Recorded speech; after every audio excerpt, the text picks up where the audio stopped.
In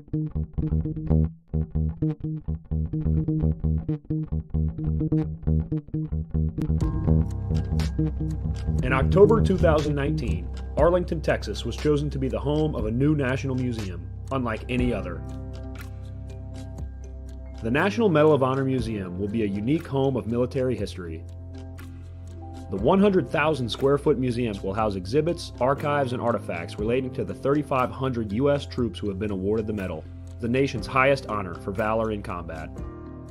The museum will have 31,000 square feet of galleries dedicated to U.S. troops who have received the award. The museum CEO, former Navy SEAL and NASA astronaut Chris Cassidy, said the museum will focus on education as much as preservation. The building will have 5 areas dedicated to Medal of Honor winners from the Army, Marine Corps, Navy, Air Force, and Coast Guard. The main gallery will be located in a central plaza under a 25,000 square foot slab of steel, which will appear to be suspended in midair. It will be supported by 5 pillars. Black Rifle Coffee is a corporate sponsor of the museum, as are the Dallas Cowboys. The museum's board also includes over a dozen major corporations and 6 Medal of Honor recipients, including David Bellavia, Patrick Brady, and Britt Slabinski. Army Staff Sergeant Bellavia was awarded the medal for clearing an entire house by himself on November 10, 2004, as a squad leader in support of Operation Phantom Fury in Fallujah, Iraq. He killed 4 enemy fighters and wounded a 5th in close quarters battle. Army Major General Brady flew and coordinated the evacuation of 51 seriously wounded men during a firefight in Vietnam in January 1968. Slabinski, a Navy SEAL chief and team leader, led a rescue team of SEALs during Operation Anaconda in Afghanistan in March 2002. Slabinski and his team flew to a mountaintop ambush site to rescue Petty Officer First Class Neil Roberts, who had fallen from the back of a helicopter. Slabinski led the team through almost constant combat against an entrenched Taliban force.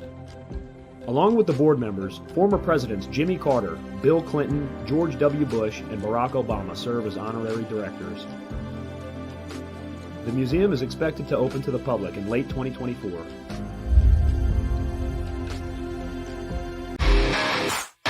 All right. Welcome back. Misfit Nation. The Misfit Nation Show. We are a show founded by a veteran and hosted by 2 veterans and a military spouse. Our mission is to get people to tell their stories to the world. If you're an author, share your tips with the Misfit Nation. If you're a musician or an actor, our audience needs to know how they too can get into the business. Coaches, we love our coaches. Come on and share your tips with the Misfit Nation to help them become better versions of themselves. If you are a corporate leader or an entrepreneur, come on and show how you did it and how hard you have fought for success. If you are a veteran, first responder, or Gold Star family, we would love to have you come on and share your story with the Misfit Nation. We always have time for you. If you're feeling down, alone, or starting to see the darkness, stop. Think about those who are around you. You are not alone. You will be missed. If you feel like your problems will be a burden to those in your inner circle or feel embarrassed, dial 988. If you are a veteran, take option 1. We need you to keep pushing forward. Don't make a permanent solution to a temporary problem. If you are a new listener, welcome to the Misfit Nation Show. Be sure to subscribe to our show on your favorite podcast app. Also on our YouTube channel at @the_Misfit Nation.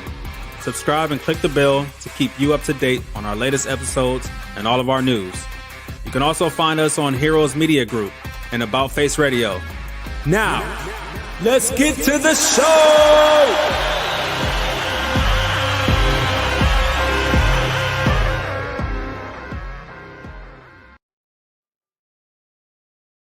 Misfit Nation.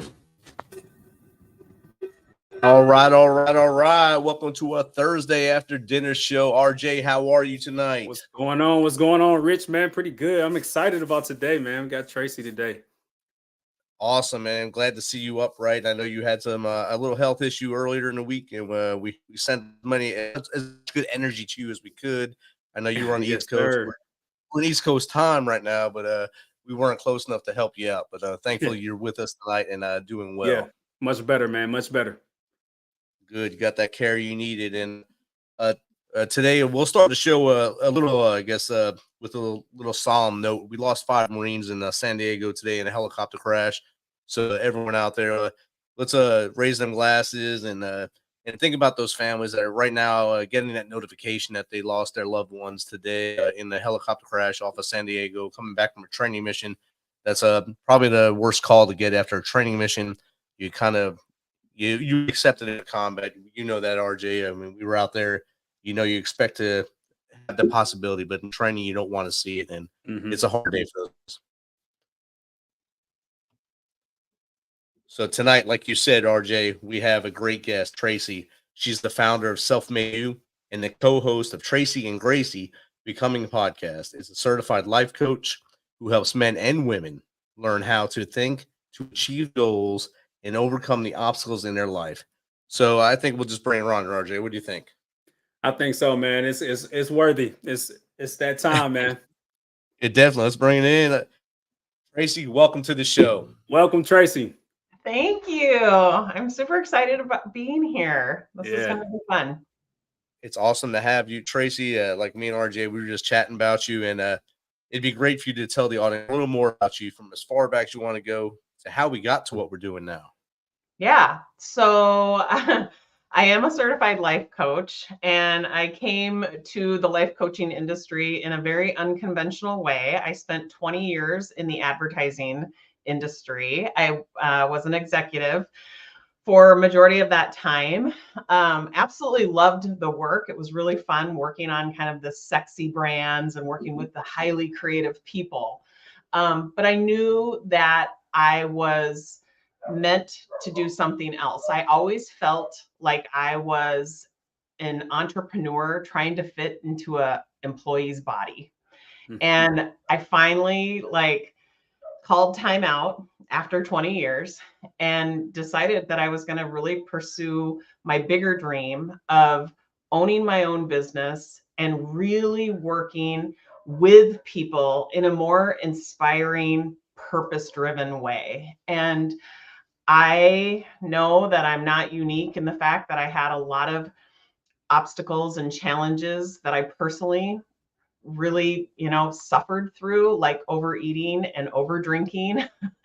Those are probably the 2 biggest, but I also could really relate to some of my current clients right now who struggle with under earning or overspending or, healing relationships. And I really started to think about, why is it that we constantly suffer from our own thinking, like our own self-saboteur type narratives? Why are we sabotaging ourselves? We know what it is we want, but yet we all find ourselves kind of in this perpetual spin. So those of us who struggle with weight, we might be able to lose the weight, but we can't keep the weight off because we sabotage ourselves. And so I really set out to create a movement where people could better understand themselves and better understand how they could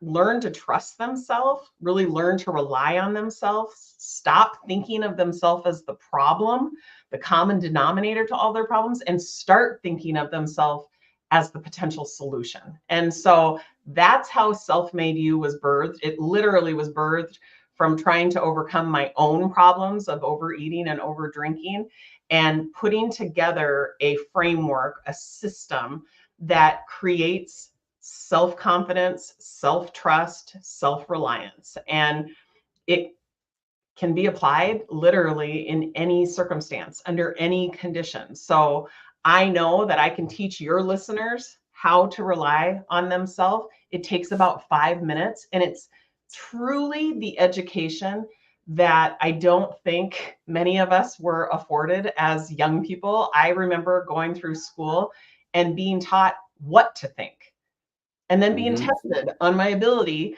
to be able to memorize what I was taught to think. But nobody taught me how to think.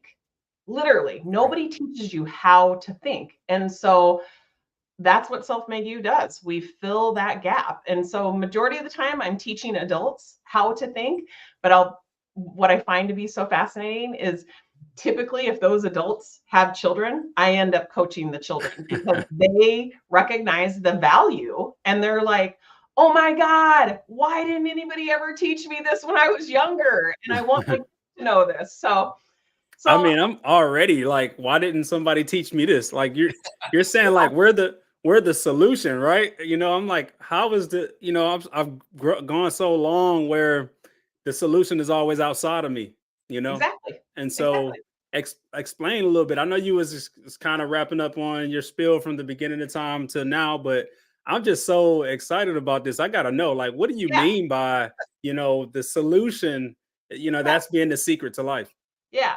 So most people who are feeling overwhelmed or frustrated or afraid, it's because they haven't really made a decision. They find themselves feeling out of control because they haven't truly made a decision about what it is that they actually want. So whatever the circumstance may be, maybe you're suffering from over drinking. I mean, that's a common, one of life's common curveballs that I see a lot, especially with women, that they get home at night and they open up the bottle of wine to take the edge off. And before they know it, the whole bottle is gone. And then this becomes a pattern, a cycle.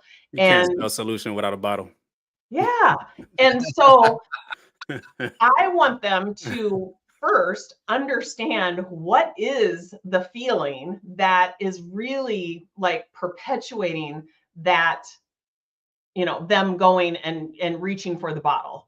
Like there is a feeling right there that is actually driving that behavior. But most people don't slow down enough to really pinpoint what feeling is driving that behavior. It's like, it almost feels like they're doing it on autopilot because it's become such a habit.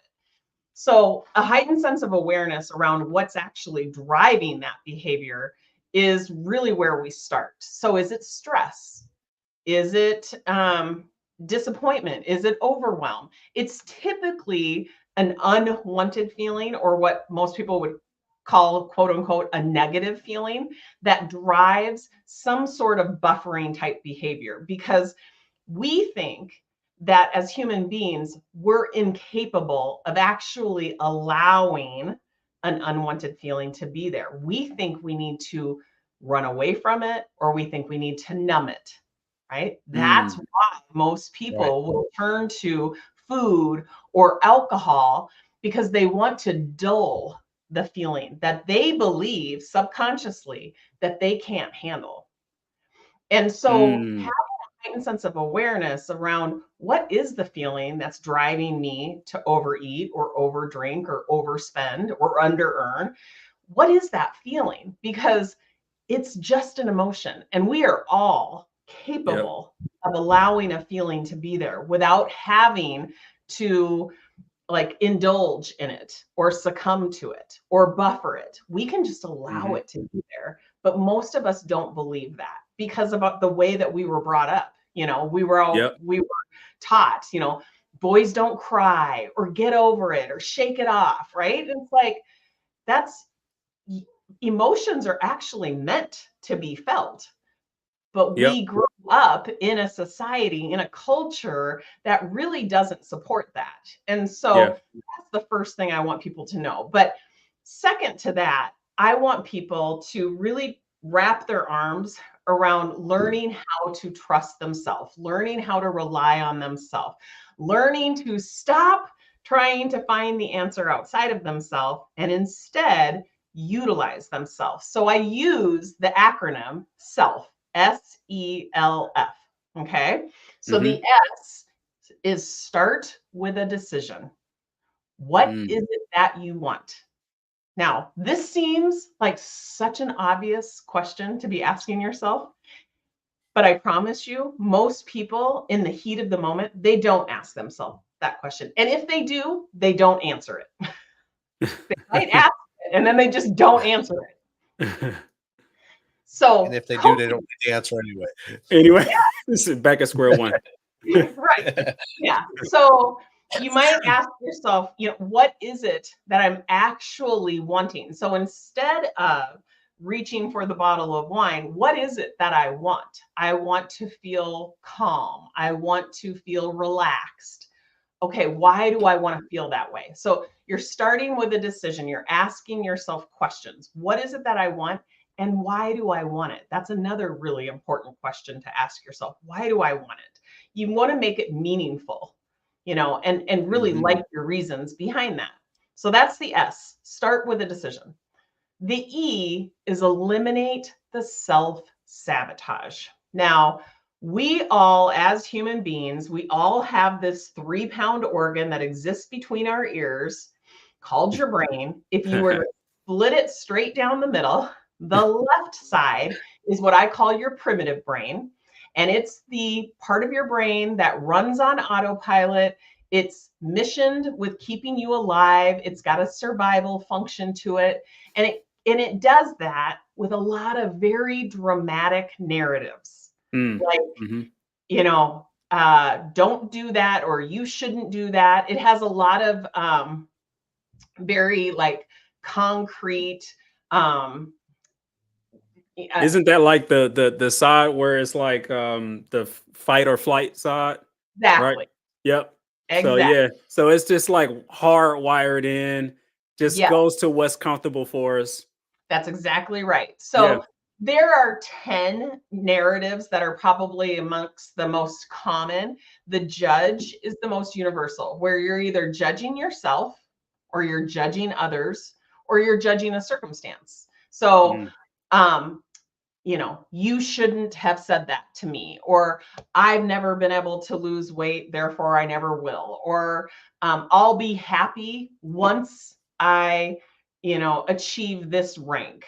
So it's a lot of these judgmental thought patterns where, and like I said, it's very universal. The people pleaser is another very universal self-sabotaging narrative. The hyperachiever, that narrative has you really attaching your self-worth to your achievements. So if you have any sort of failure or you fall short, you feel unworthy if you're listening to those narratives. So by knowing which narrative you're most prone to hearing, you will eliminate the risk of sabotaging what it is that you want. So you start with a decision about what it is that you want, and then you become aware of what. Yeah, you got the hand gestures up there. So there you go. So by becoming aware of which saboteur narratives you're most prone to hearing, you're less likely to react from those thoughts, and you're more likely to respond. You're more likely to question the thought patterns versus having a knee-jerk reaction. Like the thought pattern of, I need to eat that right now, otherwise it might not be there when I come back. Yeah. And then eating it, that's a knee-jerk reaction. And that was a very dramatic thought. Then you get guilty. Exactly. So you start with a decision, you eliminate the self-sabotage. The L is leveraging the prodigy brain strength. So you've got that 3-pound organ in between your ears. The left side is the primitive. The right side is what I like to call your prodigy brain, because it's the more extraordinary part of your brain. It's technically called your prefrontal cortex, but this is the part of your brain that you can actually respond. You can actually slow down. You can actually process. So it takes intention. You actually have to activate that part of your brain, but that is truly the more extraordinary part. But you have to activate it. It's not going to operate off of default like your primitive brain does. So when you're operating from that part of your brain, purely and virtually through just having a heightened sense of awareness, now you can tap into things like empathy, discovery, innovation. These are all strengths that are available to you only from your prodigy brain. So again, you get there simply through the awareness of the thoughts and the feelings that you're having, because it takes intention. So I know you got to get to the F, but I got a comment on that. When I was a kid, and I know a lot of us can relate, I got hurt, or, my first breakup in 3rd grade, I don't know what grade, but But you You're know, you go allowed. home and yeah. But then like your mom is like, oh, be quiet. It's not that bad, you know, don't cry about it, you know, and you know, or your family, it doesn't matter, you know, you just used to that, right? But I remember coming back from deployment and I saw you know, I went to therapy. And this was kind of mostly related to war and divorce, right? And she told me to look at a secondhand clock and had me like follow just the second hand. And Mhm. I didn't know it at the moment. I was like, this is so stupid. Like, why am I breathing and looking at the secondhand clock? And so years later, I discovered that she was teaching me how to slow down and be in the present. Okay. And that was using that right side of my brain. And of course, you know, Rich know this. I'm deep into music. I love music production, electronic music production and house music, stuff like that. And I kind of found ways to kind of slow down, be in the present, and use my what you say, prodigy brain. Yeah, that's Yeah. exactly it. It's any time that you can be intentional, where you can heighten your level of awareness. Yeah. That is when you are operating at a higher level. You're using that higher brain. And Yeah. that's when you can start to leverage all of the strengths that are available only when you're operating from that brain. So That's empathy, good. having empathy for yourself is a great like way to get through that door. Like a lot of people ask me, how do you cross the bridge from the primitive to the prodigy brain?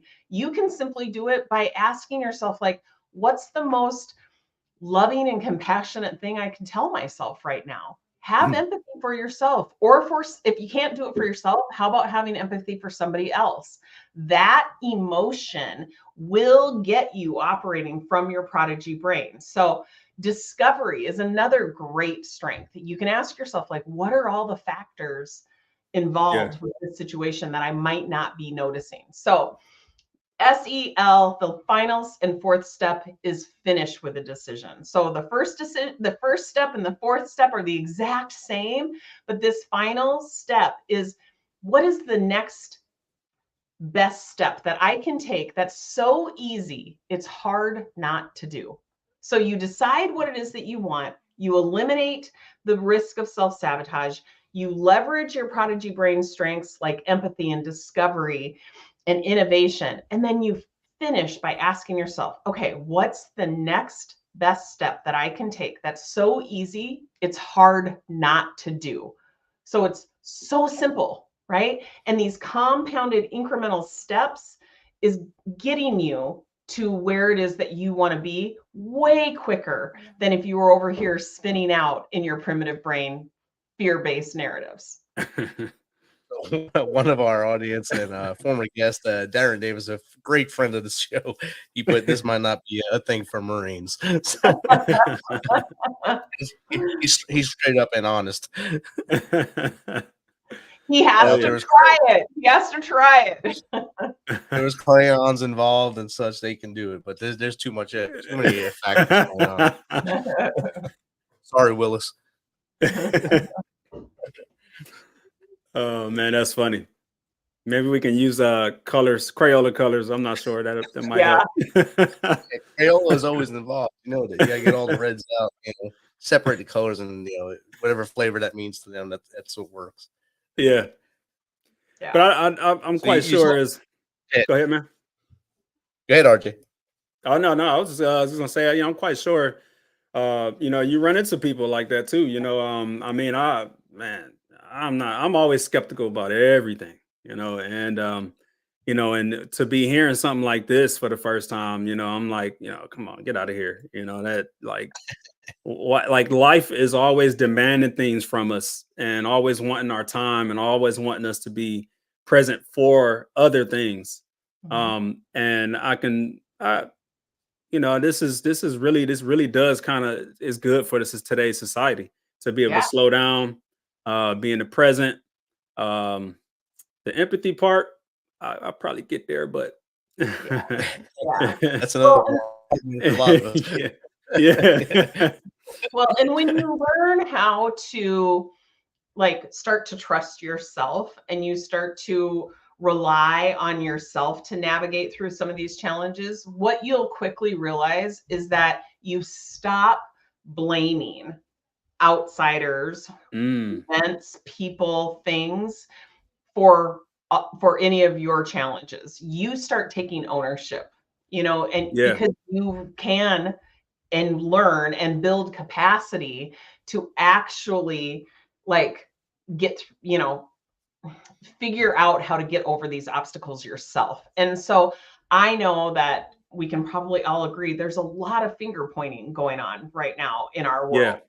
And that's because we're all, we want to be able to blame someone or something for all of our problems. And you can free yourself from feeling any sort of resentment, any sort of, frustration or overwhelm by taking back the responsibility, by recognizing that you do have the capacity to solve all of your problems. You don't have to point the finger. You can actually utilize yourself. Can I play a little devil's advocate? You bet. So, there's probably a fine line between empathy and guilt.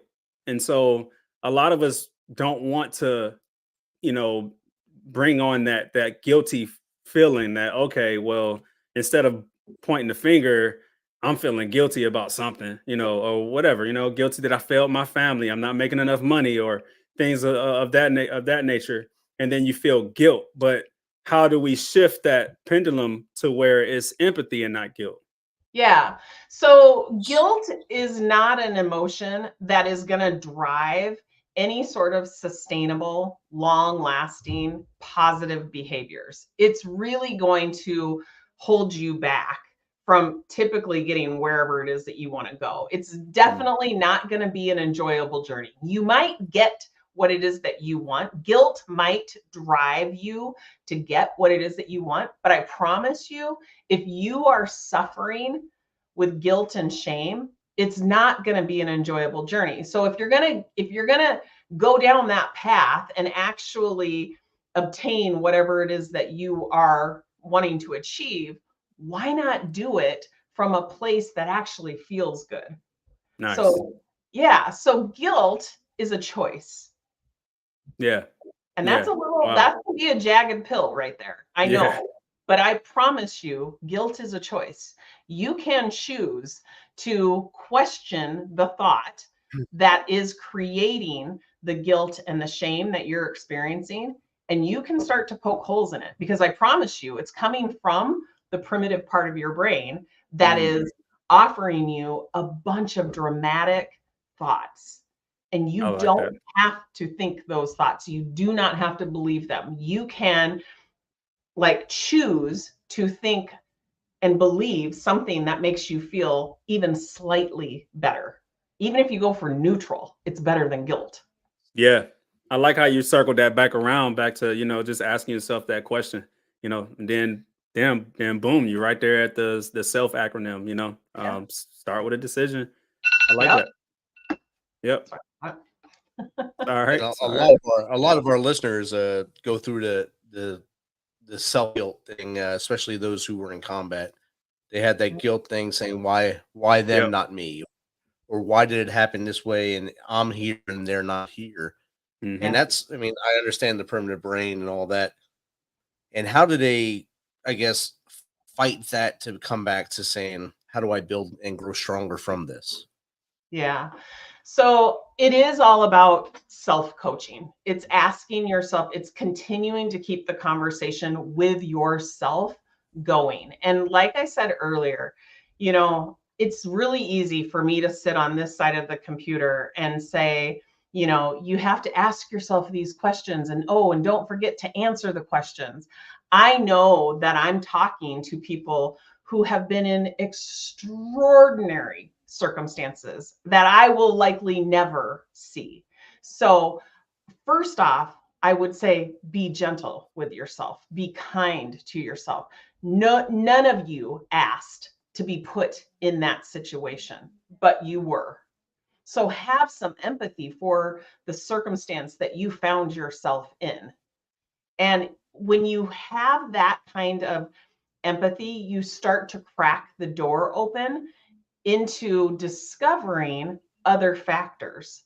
There are probably gifts and opportunities that have come from your survival that if you gave yourself a moment to consider what some of those gifts and opportunities may be, it will start to become clear. You'll start to have a different perspective. The guilt and the shame will start to extinguish, and you'll start to have more clarity on why you are here. And you'll start to see that, the black and white thinking of why did I survive and why didn't they is not serving you. It's not a good question to be asking yourself. Mm. Does that make And sense? that is, yeah, it makes a great sense to me. RJ, I can't speak for you, but I know that it makes sense for me now. It took me a while to get over that hump. RJ knows what we went through in 2010, 11, and it took a while for me to come out of that cloud, and I did exactly what you just said. I realized that it wasn't my fault. It's just the way things happen. I can't stop someone from getting shot. I can't stop someone from getting blown up. But that things happen, you can feel bad about it, but you have to move on in order to live your life and to live the life the way they would have wanted you to live. And that's my perspective now. I have to live my life the way they would have wanted me to live. And I'm sure RJ has a similar anecdote for that as well. Yeah, definitely. It does make sense. And I mean, you hit it right you hit the nail right on the head, Rich. And it's a hump. It's a quite a bit of a hump to get over. Because some similar things happen to us that is still here. Yeah. And that same exact situation happened to those who didn't make it. And and we live with that thought, and it becomes a suffering or a suffering, pain and suffering. Mhm. And Yes.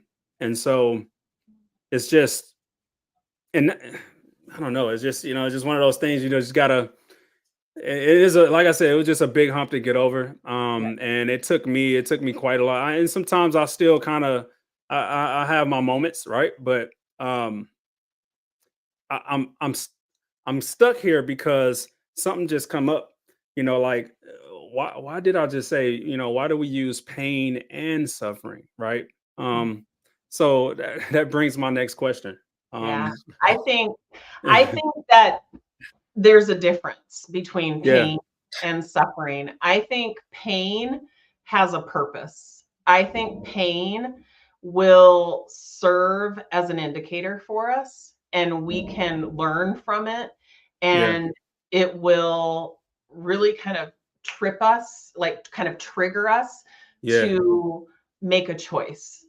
Suffering, I believe, is unnecessary. I think mm, we often suffer, but I don't think that it's necessary. I don't think our children need to suffer in order to learn. I don't think mm, I don't think adults need to suffer. And I think what it is when you're feeling pain, and then let's say you're feeling guilt or shame, and then you judge yourself, you make mm, that mean the fact that you're feeling that, you make that mean that you're broken, or that you're a bad person, or that you don't know how to handle your emotions. Whatever the narrative is, yeah, that's suffering. yeah, It's when you're layering unnecessary unnecessary pain on top of pain. That's what mm, I consider suffering. It's unnecessary. Pain is necessary. We all have it. yeah, oh yeah, We're human. We all are meant to feel all of the emotions on the entire spectrum. And the more extreme pain that you feel, you're going to be able to have the capacity to feel the exact opposite. You're going to be able to feel the extremes of joy only because you have felt the contrast. So yeah, it's necessary. It's yeah, also, like I said, it's also an indicator that there's a choice to be made. Where again, suffering, I think We don't have to have it. I like what you said there, and thank you for sharing that with all of us here. Like, no matter who you are, all walks of life, we all need this. But you said something that was profound. You said pain, you believe is something that you learn from, or and and Rich from the time like my last few years in the military to literally, I want to say last year. So that was over 10 plus years. And I was dealing with a low back issue, and come to find out, I know what it is now. Really aggressive, just really aggressive. What do they call it? I forget I don't really care about the terms really, but so between my S1 and L5, I've been dealing with pain there, and arthritis is the term I was thinking of. Okay. And for so long, I've been struggling with it. It took me out for a while, and I just was like you said, I was building on other layers of pain, and I was suffering over time. Yep. But once I went to acceptance commitment therapy, ACT, and they put it to me like this, and this really taught me the lesson of really being able to accept that pain. They were like, think about, do you have a family member that you just don't get along with? And I'm like, oh yeah, my sister. Oh man, me and her do not get along. And they were like, think about it like this. They're always going to be a part of your family, and you're going to have to deal with them no matter what. It's just on how you react to it. And my pain from my back taught me that. I'm like, man, I'm always having this pain. I just got to figure out how to react to it. And so now that was my lesson from my back injury, to teaching me how to, get along with and accept, and, still be, a decent sibling to my sister. Yeah. So, I love the word accept. It's yeah. like accept and allow instead of resist. Yeah. Resisting is when you're pushing against a circumstance that you have no control over. Your sister, she exists. Back pain, it exists. The more you resist it, the more like we start to agitate it, right? And we start to kind of layer on more suffering, more pain, unnecessarily. But if you accept it and allow it to be there, now you kind of open up to it, and there is no unnecessary pain, or AKA resistance. So I love the fact that you said that. And I would challenge you, instead of asking yourself, like, how am I going to react to it? Use the word respond, because respond is a slower, more intentional, it's a little bit more methodical, where reacting is more of like that knee jerk. There's less thought behind it. So I want you to be thinking about, okay, how am I going to respond to my sister? How am I going to respond to the back pain? Yep. I like it.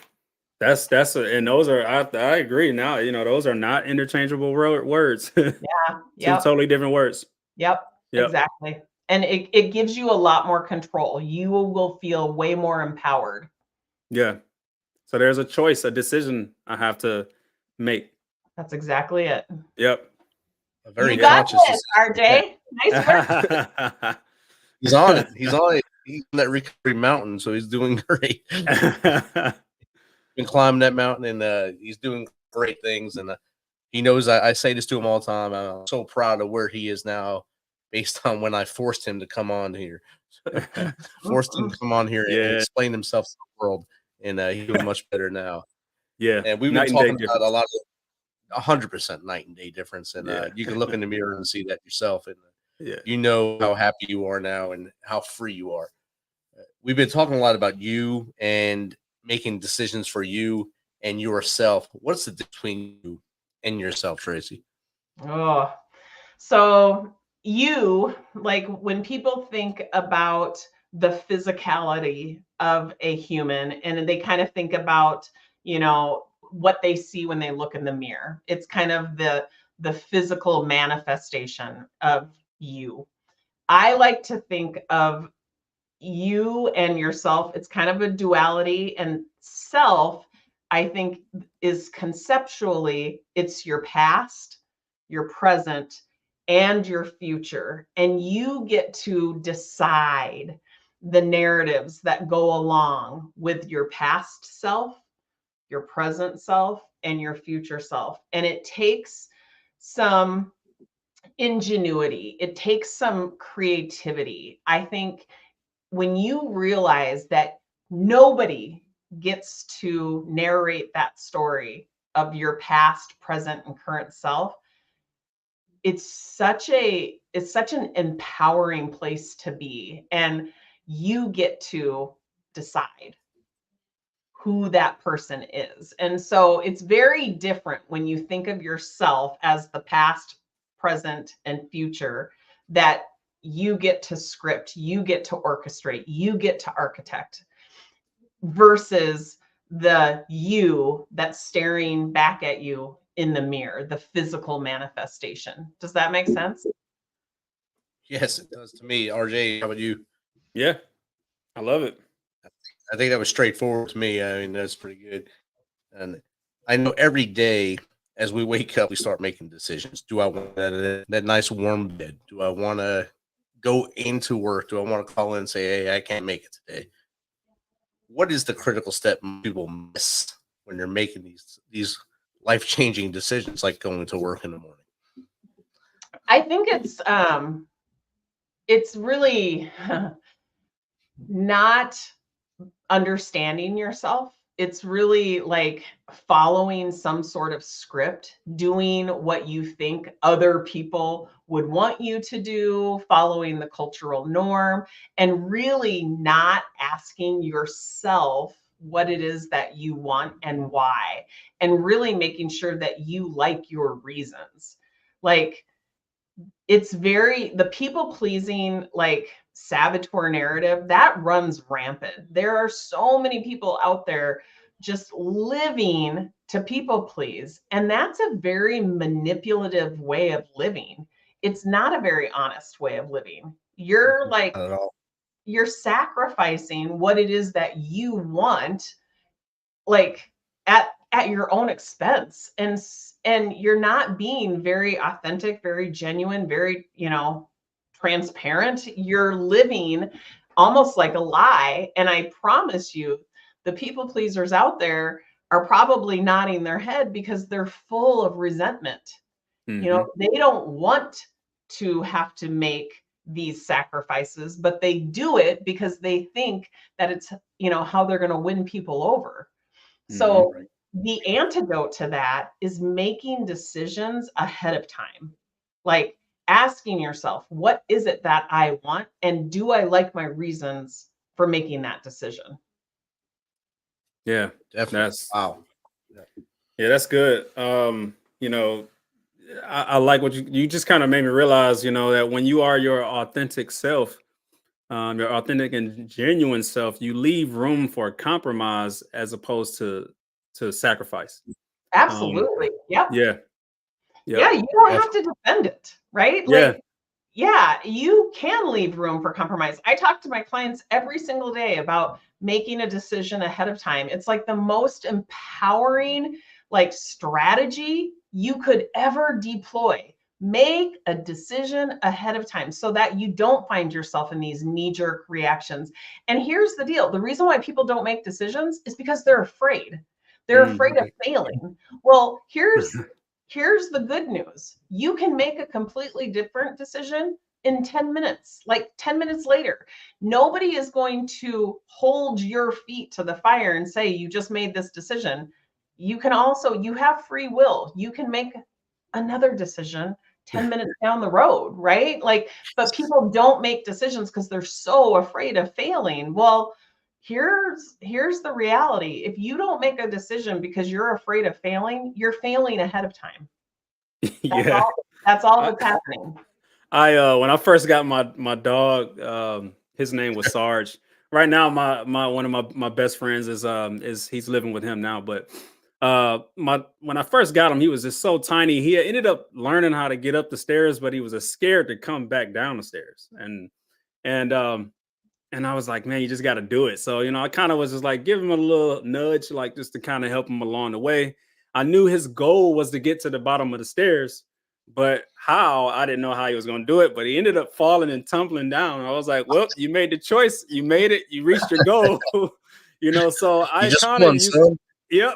So I kind of use that as, you can't be afraid of failure. Sometimes you can fail into success. Absolutely. You make that step, you might trip and fall, but hey, you fell into where you needed to go anyway.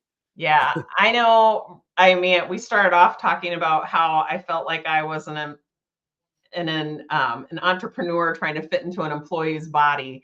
Yeah. And I finally broke into the world of entrepreneurship. And I'll tell you what, my business has been built on a pile of failures. Yeah. Way more fails than successes. Yeah. Way more. And you know what? That's how I've learned. That's how I've grown this business. And so if you are afraid of failing, like, you are going to stunt your own growth. You have to be able to, like, wrap your arms around failure. It's just like with your sister, and it's just like the back pain. Yeah. Allow it to be there. Be willing to fail. You have to accept it. It's part of life. Yep. That's it. And with every failure, it's not how you fail, it's how you recover from said failure. Yeah. Like old Sarge, when he was falling down the stairs, going up the stairs, he had to fall down the stairs to figure it out. Yeah. He figured it out, though. You getting through the back pain, same thing, fighting it out. Tracy getting through being the closet entrepreneur. You figured it out and you came out. You didn't fail, you succeeded, because we're judged on how many times we get up, not how many times we fall. It's how many times you get back, and you got to get in there and rock out. And that's what we preach here as much as possible. Awesome. I love it. And now, when we've talked about a lot of stuff from you, but we did not talk about your podcast, Tracy and Gracie Becoming a Podcast. Tell us about that. Yeah. So my daughter, Gracie, graduated from college just this last May. So she is 23. She was getting her degree in psychology and thought she was going to follow in my sister's footsteps. My sister is a clinical psychologist. And I kept saying, you might want to check out the world of coaching. It's so much better than the world of clinical psychology. And thankfully, I won her over. And so she has come to work with me. She's my business partner now at Self-Made You. And she has her own, she's a dating coach. So she's helping people learn how to date differently. And we have our own podcast called Tracy and Gracie Becoming, because I truly believe that all human beings are in this evolving state of becoming, that there is no finish line, that once we decide what it is that we want, we are on this perpetual journey of becoming what it is that we want to become. And so we just talk about, yesterday's was becoming emotional was our podcast. And we would be very remiss if we didn't talk about how emotional we were at hearing about the loss of Toby Keith. We're huge country music fans in our house, and we were so sad to hear of his passing. And so we started off by talking about that. And then we just talked about how we're in the month of February, and, there's a lot of love talk and romance going on, and what it means to be an emotionally fit person and what it looks like to process emotions. So we talk about everything from love to business to relationships to, health and wellness. And so it's kind of fun because you get the different different generational perspectives. I'm in my 50s and she's in her 20s. And so it's really fun to be able to host that alongside of my daughter. Man, I got you guys heard it here first. I'm gonna use my Barry White voice. She's got a dating coaching going on over there. Y'all might want to go ahead and hit her up. Yep. And her next program is for men. It's for men. So. Oh, see, there you go, ladies and gentlemen. There it is. You heard it here first. Yep. I was gonna say, fellas, definitely listen in because it's a young lady's perspective, and that'll help you out a lot. Yeah.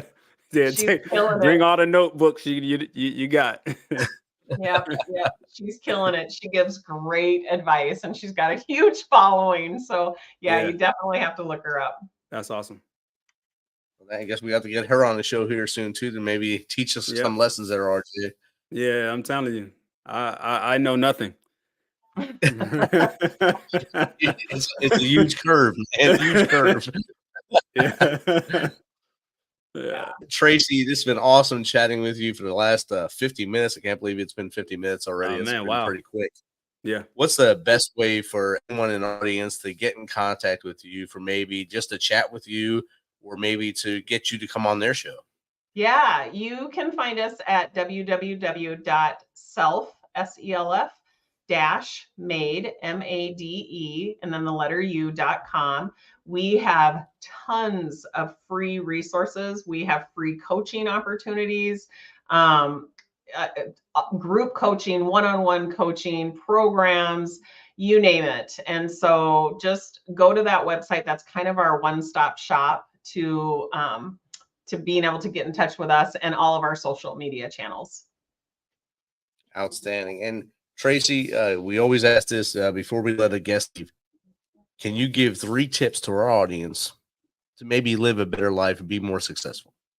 Yes, I absolutely can. I would say every day when you wake up, before your feet even hit the ground, I want you to ask yourself, how am I feeling? I want you to name that emotion, and you will realize that's not an easy thing to do. A lot of people will give like the common 4. I'm happy, I'm mad, I'm sad, I'm bored, right? But getting yourself into the habit of asking that question and really pinpointing how it is that you're feeling. So that would be the first one. And then secondly, ask yourself why. Why am I feeling that way? The answer is the thought that's running through your head. So when you can start connecting the dots between the feeling that you are experiencing and the thought that's causing it, you start to become a very mentally fit, very aware person. And then secondly, I want you to remind yourself that you are not the common denominator to your problems, that you are the solution, that you can rely on yourself to solve your own problems. You don't have to look outside of yourself. And all you have to do is remember the SELF acronym. And you can go to our website, you can download an infographic of that if that's helpful for you. You start with a decision, you eliminate the self-sabotage, leverage your strengths, and finish with a decision. And it's just a cycle, perpetual cycle that you take every step of every single day, every minute of every day. And before you know it, you start living the life that you want to be living. Awesome.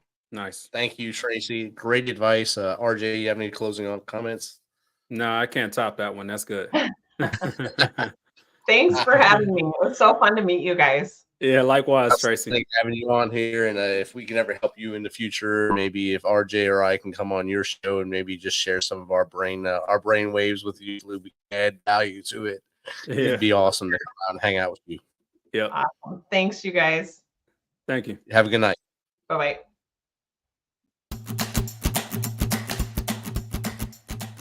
This message is from the U.S. Department of Veterans Affairs. Did you serve in the military? If so, you can obtain a free lifetime pass to more than 2,000 federal recreation sites. These sites are located across more than 400 million acres of public lands, including national parks, wildlife refuges, and forests. The lands host activities to fit any lifestyle: hiking, biking, fishing, camping, and much more. Gold Star families are also eligible for these free lifetime passes. Plus, they cover entrance fees for a driver and all passengers in a car, or up to 3 additional adults at sites that charge per person.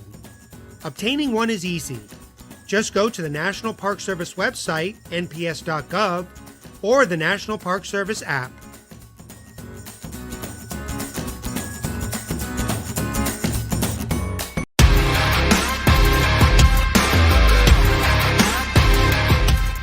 Thanks for checking us out and being a part of the Misfit Nation show. Don't forget to visit our website at themisfitnation.com. That's themisfitnation.com. Check out all our past episodes and get some of the great Misfit Nation gear for you and your family. As always, be humble, stay hungry, and keep hustling because we are Misfit